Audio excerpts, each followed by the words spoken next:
Hello. Have you ever just wanted to hang out and have some fun and fix up a barn? Well, that's all I want to do. But the thing is, I've already started to do it.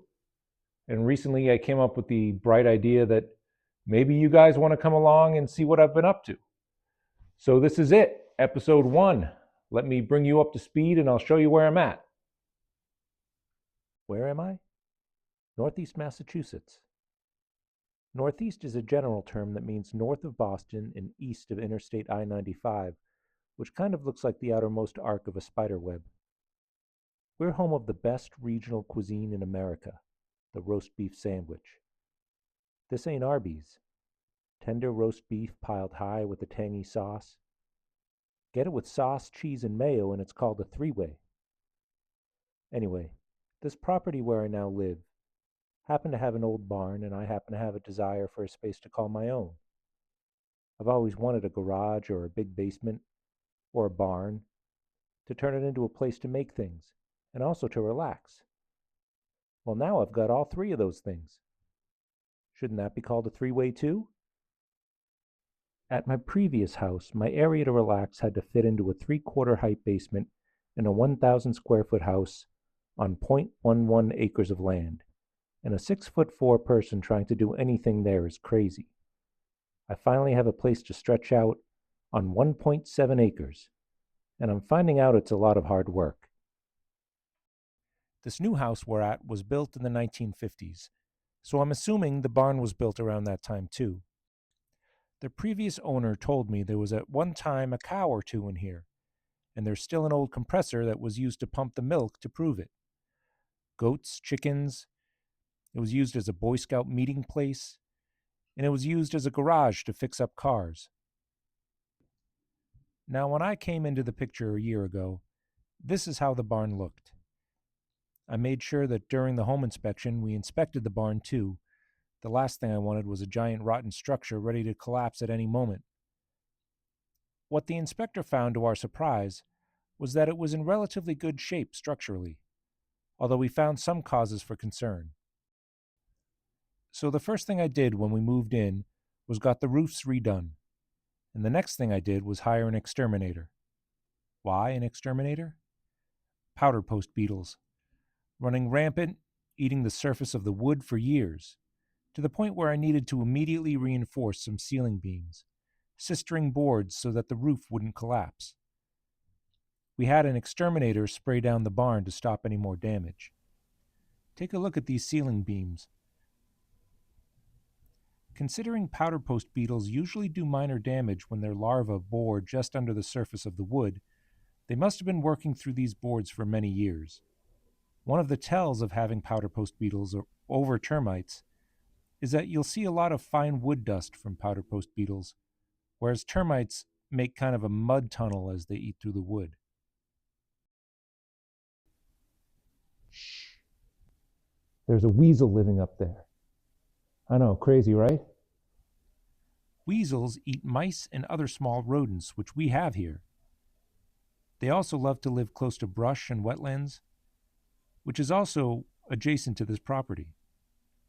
I don't really want to get rid of it since he or she hunts a lot of pests around here. If we can peacefully coexist in the barn, I'm happy with that. So on my property, I have all sorts of animals, and I just discovered that I actually have some beavers. There are 2 beaver dams along this part of the river that runs along my property. So I don't know, what do I do? Do I let it just build its dam and flood my property, or do I have to break it up? I don't want to destroy a beaver dam. I love beavers. I've sanded and painted 2 sides of the barn. From a pure budget standpoint, I wanted to preserve as much of the siding as possible. I replaced the worst of them and sanded all the old clapboard to extend their life as much as possible. The windows were put back in, replacing many of the broken panes. I'm not thrilled with my craftsmanship here and want to do a better job down the road. The back side of the barn was redone by the previous owner. I haven't touched it because it's the part of the barn that needs the least work. And that brings me to the 4th side of the barn. It's the worst. These two sets of doors came from the town's old fire station. The previous owner had some type of connection where he snagged them when the new fire station got built, and now here they are rotting away and busted. Two large doors that used to belong to an old fire station in town. They got a second life here, but I think it's time to put them down. They're not worth restoring, in my opinion. One door works, the other has been permanently closed, with studs put up to turn it into a wall. But it's not much of a wall. So I plan on tearing out the doors and ripping down the siding and doing this whole side over again. I'll make a new barn door, a proper wall, new siding, and paint. Aside from fixing up this barn, one of my hobbies is music. A few years ago, I decided I really wanted a Fender Stratocaster. I was looking at the guitars and admiring them and thought to myself, rather than pay a couple thousand for a really nice Strat, why don't I build one myself? It'll be fun and save me money. So I started making a guitar and quickly realized I needed a lot more tools. I got a router and built a router table for it.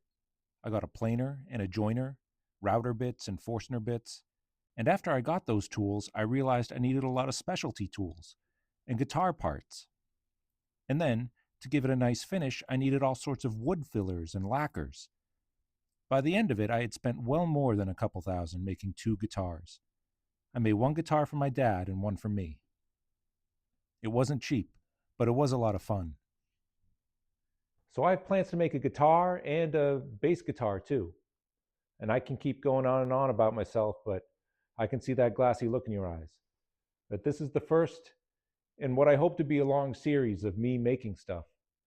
In the next video, I'll actually be making something, I promise.